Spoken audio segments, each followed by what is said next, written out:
Santa Teresa, ela foi perseguida pela igreja.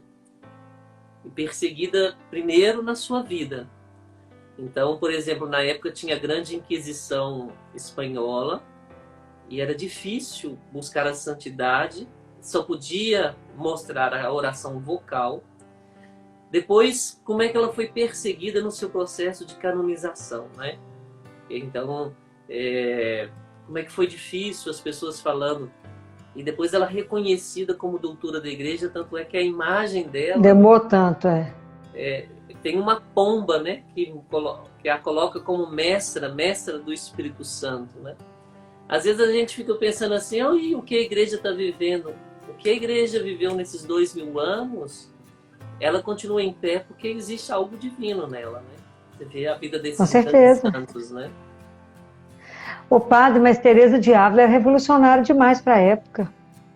Ela era muito além da época, né? Se para nós hoje Teresa já é uma dificuldade, você imagina para aquela época, né? Ela arrumou um parceiro que era São João da Cruz, você imagina tanto que os dois fizeram uma revolução, né? Não foi brincadeira, não. Para o pessoal conseguir compreendê-los, fazer a revolução que eles fizeram no Carmelo, isso não é brinquedo, não, né? Imagina, João da Cruz estava pregando para as freirinhas lá, o pessoal, ele falava para as freirinhas, por que vocês estão olhando para cima? O pessoal está aqui, ó. Ele levitava, nem percebi que ele levitava, né? Então você imagina o que esse pessoal viveu, né? Eles eram muito à frente da época deles, né? Para nós é difícil acompanhar. Eles não sabiam, né, que estavam levitando. Não. E as freiras ficavam olhando para eles assim, né? É verdade. Porque vocês estão com o pescoço para cima, a pessoa está aí, ué. Tanta leveza, né? Não percebia mais, né? Imagina. Então, Teresa, ela não foi brinquedo, não. Tudo que a gente estuda de Teresa já é uma dificuldade, se eu imagino, eu fico imaginando naquela época, né? Ela colocar aquelas coisas lá e de ser uma mulher, ela foi perseguida mesmo. Ela escapou por um triz da fogueira. Foi um triz. Quase que foi fogo na Teresa, porque ela não foi brinquedo, não. Ela não foi brincadeira, não. Ela foi muito revolucionária para a época dela, né? Imagina, reformou os Carmelos e, ao mesmo tempo, ela tinha um bom humor, né? Não, se ela não tivesse o bom humor que ela tinha, não dava conta, não. Né? Ela tinha um humor fantástico, né? Teresa é espetacular, né? Só isso para dar conta, né? A revolução dela foi muito grande, a missão foi muito grande, que na verdade não é ela, né, padre? Mas o que Deus fez através dela, né? Como é que Deus fez, né? Essa é a questão da humildade, né? Teresa tinha essa consciência, né? Porque a humildade é exatamente, eu acho que é uma das virtudes que ela é mais abandonada, né, padre? Mais pouco compreendida, né? Que é mal interpretada, né? Ninguém quer saber muito dessa questão dessa palavrinha de humildade, né? E a Teresa sempre vai e volta nela muitas vezes, né? Porque essa consciência da gente descobrir aquilo que somos é um trabalho que não é brincadeira, não. Né? E começa por aí. A humildade é a verdade, né? É de verdade descobrir que nada somos, né? E que tudo que fazemos, tudo que somos é Deus em nós, né? Esse é o grande trabalho, né? Que sem essa primeira caminhada, na verdade é uma graça de Deus, a gente não faz a caminhada que precisamos, né?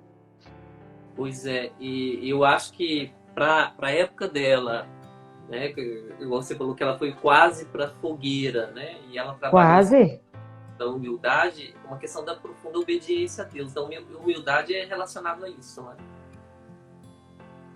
A profunda obediência a Deus. Então, esse trabalho, né, interno, né, da alma, em tudo despojar, em tudo ceder, em tudo entender que Deus é mais, né? Assim, que o conhecimento, que Deus decide, tudo é melhor do que... Então, esse trabalho é de morrer, morrer e morrer para si mesmo, né? Para permitir que Deus seja em nós.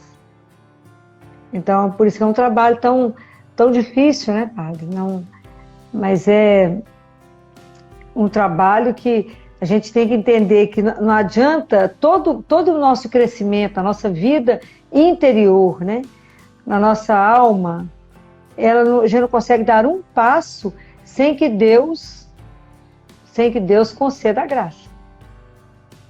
Porque nós vamos descobrir que nós não somos capazes de nada, né? Nada.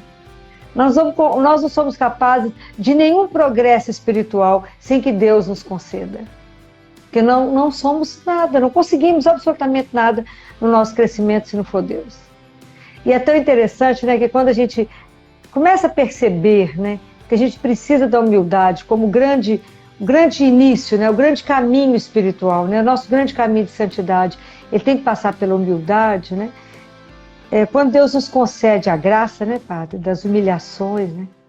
Quando Ele nos concede a graça dos insucessos, quando Ele nos concede a graça de repente, a gente abrir os olhos que a gente não via, os olhos e nos ver, né? Ver os nossos defeitos, ver aquilo que a gente estava aprisionado, a gente se ver, né, de verdade.